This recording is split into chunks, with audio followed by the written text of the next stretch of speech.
भक्ति भाव की वीडियोस देखने के लिए त्रिलोक चैनल को सब्सक्राइब करने के बाद घंटी का बटन दबाना ना भूलें। आपको वीडियो कैसा लगा ये कमेंट में हमें जरूर बताएं। मान्यता है कि जो सावन सोमवार व्रत करता है उसके सभी दुख दूर होते हैं और समस्त मनोकामनाएं पूर्ण हो जाती हैं। लेकिन क्या आप ये जानते हैं कि सावन के महीने में व्रत या सावन सोमवार के व्रत रखने के साथ साथ ही भोलेनाथ के व्रत की कथा सुनना या पढ़ना भी बहुत जरूरी होता है।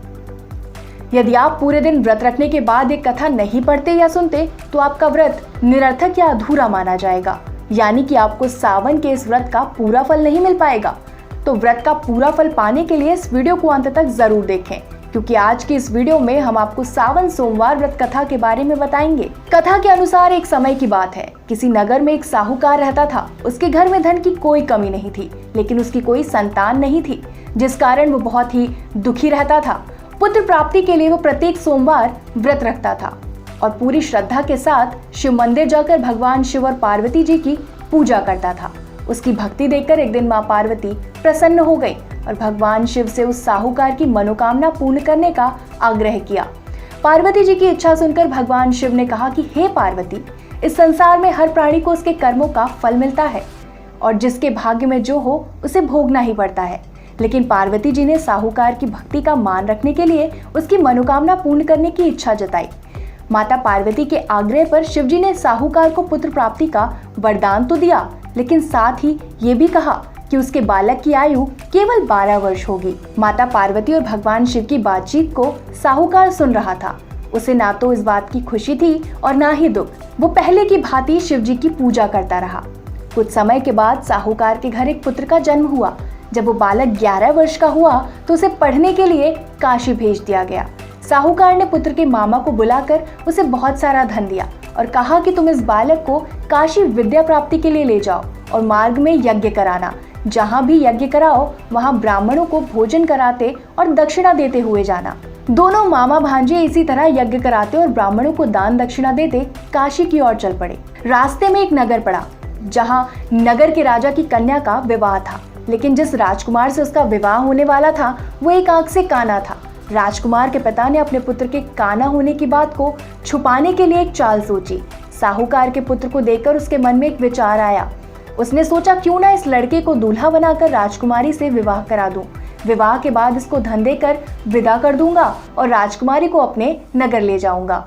लड़के को दूल्हे के वस्त्र पहनाकर राजकुमारी से विवाह करा दिया गया। लेकिन साहूकार का पुत्र ईमानदार था, उसे ये बात न्याय संगत नहीं लगी। उसने अवसर पाकर राजकुमारी की चुन्नी के पल्ले पर लिखा कि तुम्हारा विवाह तो मेरे साथ हुआ है, लेकिन जिस राजकुमार के संग तुम्हें भेजा जाएगा वो एक आंख से काना है। मैं तो काशी पढ़ने जा रहा हूँ। जब राजकुमारी ने चुन्नी पर लिखी बातें पढ़ी तो उसने अपने माता पिता को ये बात बताई। राजा ने अपनी पुत्री को विदा नहीं किया, जिससे बारात वापस चली गई। दूसरी ओर साहूकार का लड़का और उसका मामा काशी पहुंचे और वहां जाकर उन्होंने यज्ञ किया। जिस दिन लड़के की आयु 12 साल की हुई उसी दिन यज्ञ रखा गया। लड़के ने अपने मामा से कहा कि मेरी तबीयत कुछ ठीक सी नहीं है।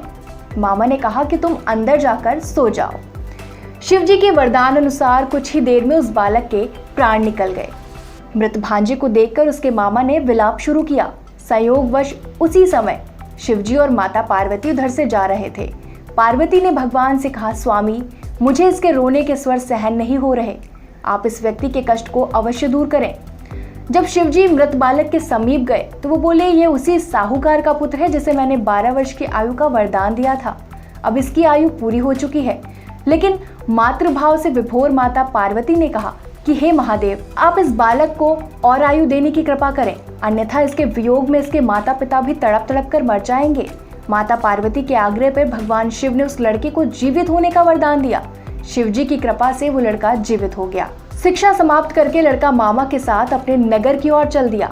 दोनों चलते हुए उसी नगर में पहुंचे जहां उसका विवाह हुआ था। उस नगर में भी उन्होंने यज्ञ का आयोजन किया। उस लड़के के ससुर ने उसे पहचान लिया और महल में ले जाकर उसकी खातिरदारी की और अपनी पुत्री को विदा किया। इधर साहूकार और उसकी पत्नी भूखे प्यासे रहकर बेटे की प्रतीक्षा कर रहे थे।